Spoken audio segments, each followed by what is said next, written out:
Laurel Lucia was shocked to hear that Governor Newsom is walking back one of his signature policies, free healthcare for low-income, undocumented immigrants. At UC Berkeley, she studied the impacts of Medi-Cal's expansion and says freezing enrollment could create greater problems in the long run.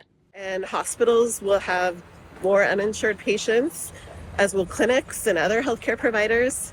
And healthcare providers will have less revenue, and that means a weaker healthcare system for all of us. Back in 2022, Newsom touted the ideals of guaranteed health care for all Californians when he announced the expansion of Medi-Cal benefits to undocumented immigrants. So this is about saving money.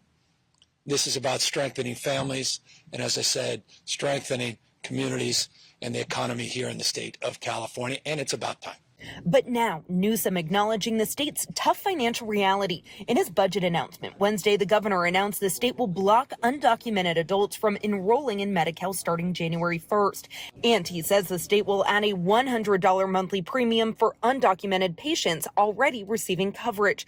But he emphasized that doesn't mean California has abandoned its undocumented population. We're not cutting or rolling back those that are enrolled in our Medi-Cal system. We're just capping it, particularly for those without documentation. The change is expected to save the state more than $5 billion when the proposed cuts begin in 2026. 1.6 million undocumented immigrants are already enrolled in Medi-Cal, and Laura worries the monthly premiums could be a burden many just can't afford. I'm very concerned. I think a lot of undocumented Californians will not be able to afford $100 a month in premiums.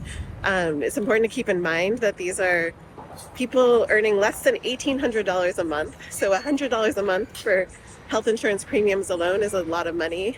Republicans had criticized Medi-Cal's expansion from the beginning, and today many pounced on the reversal. Whether you agree that that's good policy or not good policy, and I don't think it's good policy, but regardless of your opinion on that question, we just simply can't afford it.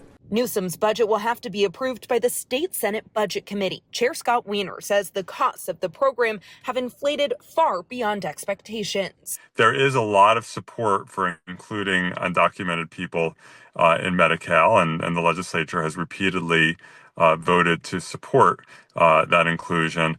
But, you know, when you have a bad budget year that's going to get worse because of Donald Trump, people are going to have a lot of different views about how we should balance the budget. For Laurel, she's hoping to see the program protected in line with the state's protections for immigrants. Being the fourth largest economy in the world, I think we can figure out a way to make sure that everyone in our state has health care.